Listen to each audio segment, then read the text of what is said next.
నమస్తే welcome to OK TV.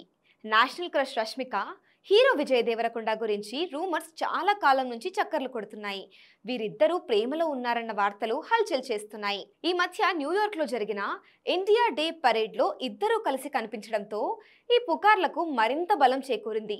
Vijay career లో taxi వాలా ఒక సూపర్ హిట్. ఈ సినిమా దర్శకుడు రాహుల్ చాన్నాళ్ల క్రితమే విజయ్ తో మరో ప్రాజెక్ట్ అనౌన్స్ చేశారు.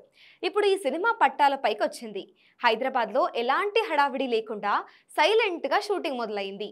ఈ చిత్రంలో విజయ్ కి జోడీగా రష్మిక నటిస్తుండడంతో అభిమానులు ఫుల్ జోష్ లో ఉన్నారు. ఈ హిట్ పేరుతో వస్తున్న ఈ సినిమాపై అప్పుడే అంచనాలు తారాస్థాయికి చేరాయి. దర్శకుడు రాహుల్ సాంక్రిత్యన్ ఈ సినిమా కథతో రష్మికను చాలా సులభంగానే మెప్పించారని తెలుస్తోంది. రష్మిక సైతం ఈ కథాంశానికి ఫిదా అయ్యారని వెంటనే గ్రీన్ సిగ్నల్ ఇచ్చారని తెలుస్తోంది.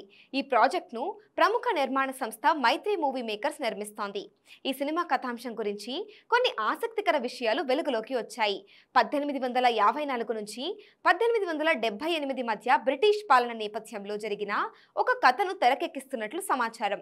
ఇందులో విజయ్ దేవరకొండ రాయలసీమ యాసలో ఇంతకు ముందెన్నడూ చూడని ఒక విలక్షణమైన పల్లెటూరి పాత్రలో కనిపించబోతున్నారు. ఇలాంటి పాత్రలో విజయ్ నటించడం ఇదే మొదటిసారి.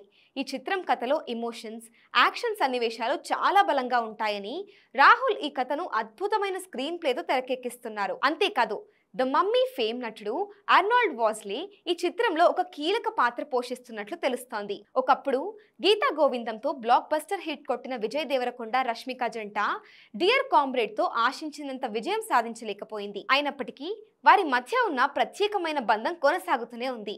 ఇప్పుడు ఈ జంట నటించడం అభిమానుల్లో మరింత ఆసక్తిని పెంచుతుంది. ఇటీవల విజయ్కి కింగ్డమ్ సినిమాతో ఆశించిన విజయం దక్కలేదు. హిట్ కోసం విజయ్ ఎదురు చూస్తున్నారు. అందుకే ఆయనకు ఈ చిత్రం చాలా కీలకం. ఇక రష్మిక ప్రస్తుతం పాన్ ఇండియా స్థాయిలో వరుస హిట్లతో దూసుకుపోతుంది. ఈ ఇద్దరి కెరీర్కు ఈ కొత్త సినిమా ఎంతగానో ఉపయోగపడుతుందని సినీ విశ్లేషకులు భావిస్తున్నారు. మరి ఈ చిత్రంలో ఈ జంట ఎలాంటి రికార్డులు సృష్టిస్తుందో చూడాలి.